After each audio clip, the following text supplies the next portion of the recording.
રાજકોટમાં લાકડાના કારખાનામાં ભીષણ આગ લાગી છે। મોરબી રોડ પર હડાળા નજીક કારખાનામાં આગ લાગી। શિવ પ્લાયવુડમાં વહેલી સવારે ભીષણ આગ લાગવાની ઘટના ઘટી। પ્લાયવુડના જથ્થાના લીધે આગે વિકરાળ સ્વરૂપ ધારણ કર્યું હતું તો ફાયર બ્રિગેડની ટીમના આગ પર કાબુ મેળવવા પ્રયાસ।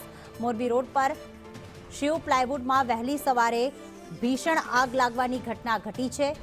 આગે વિકરાળ સ્વરૂપ ધારણ કર્યું છે। 4 થી વધુ ફાયર ફાઇટરો હાલમાં ઘટના સ્થળે પહોંચી ચૂક્યા છે। 80% જેવો તો આગ પર કાબુ મેળવી લેવામાં આવ્યો છે અને હજી પણ આગ બુઝાવવાની કામગીરી જે છે તે ચાલુ જ છે। હડાળા નજીક કારખાનામાં આગ લાગી। મોરબી રોડ ઉપર હડાળાના પાટિયા પાસે આવેલ શિવ પ્લાયવુડ નામની ફેક્ટરીમાં આગ લાગવાના ખબર મળતા Railnagar fire station, Lilupara fire station, BRC fire સ્ટેશનથી ફાયરના ટેન્ડરો સાથે ઘટના સ્થળ પર જઈ આગ બુઝાવવાની પ્રોસિજર હાલ ચાલુ છે। આગ પ્લાયવુડના જથ્થામાં લાગેલી છે। આશરે સવારે 4ની આસપાસ લાગેલી છે। હાલ વિકરાળ સ્વરૂપ ધારણ કરી લીધું છે અને ફાયરની ટીમ સતત પાણી મારો અને લિક્વિડ બોમ્બનો મારો ચલાવી આગ પર કાબુ મેળવવાના પ્રયાસ જારી છે।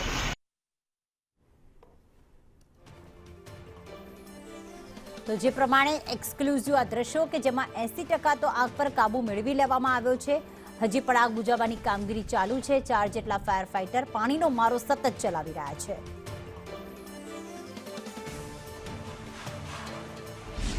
રાજકોટ નજીક આવેલું હડાળા ગામ છે કે જ્યાં શિવ પ્લાયવુડ નામની ફેક્ટરી છે, ત્યાં આગ લાગી છે। અત્યારે જે આ ફાયર બ્રિગેડની ટીમ છે તેના દ્વારા આગ પર કાબુ છે તે મેળવવામાં આવી રહ્યો છે।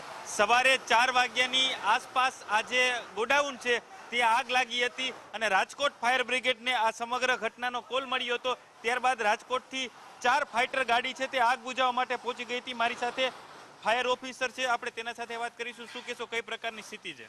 Station fire officer ERC Rahim Joban, આશરે સવારે 4 વાગ્યાની આસપાસ આગ લાગેલી હતી અને ERC, રેલનગર, બીડીપરા એવી રીતે અલગ અલગ સ્ટેશનથી ફાયર ટેન્ડર સાથે ઘટના સ્થળ ઉપર આવી અને પાણી મારો તેમજ લિક્વિડ ફોર્મનો મારો ચલાવી અને આગ પર કાબુ મેળવવાના પ્રયાસ ચાલુ છે।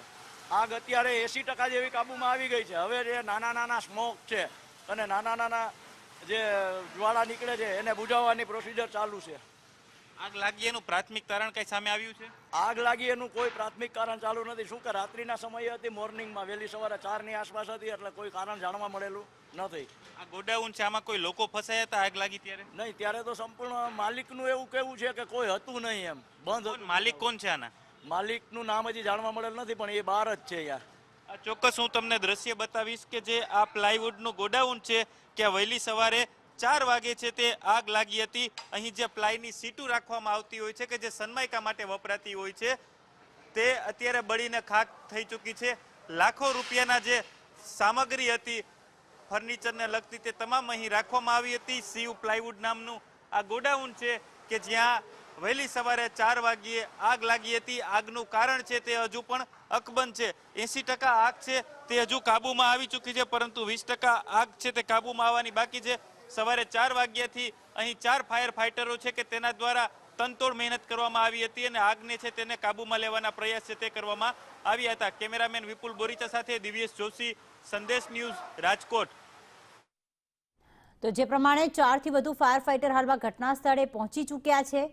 હવે થોડીક વારમાં મારો તો ચલાવવામાં આવી રહ્યો છે, થોડીક વારમાં આગ કાબુમાં પણ તાત્કાલિક અમે આવ્યા એટલે ખબર પડી કે આટલી બધી લઈ ગઈ। કોઈ માણસ અંદર ફસાયું હતું? નહીં, એવું કાંઈ નહીં। આમાં કોઈ ગોડાઉનમાં માણસો રહેતા હતા? અહીંયા નથી રહેતા, બાજુની વળીમાં જ રહે છે।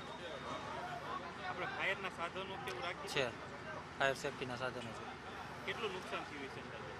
નુકસાનમાં તો અહીંયા હું ઓલમોસ્ટ વધારે પડતું આપણે મારું બીજું યુનિટ છે ને રાજકોટ, ત્યાં હોય છે। અહીં બધું મતલબ વધારેનો સામાન ને આ તે સ્ટોક માટે હોય ખાલી, કે જે ત્યાં કામમાં ન આવતી એની વસ્તુ બધી।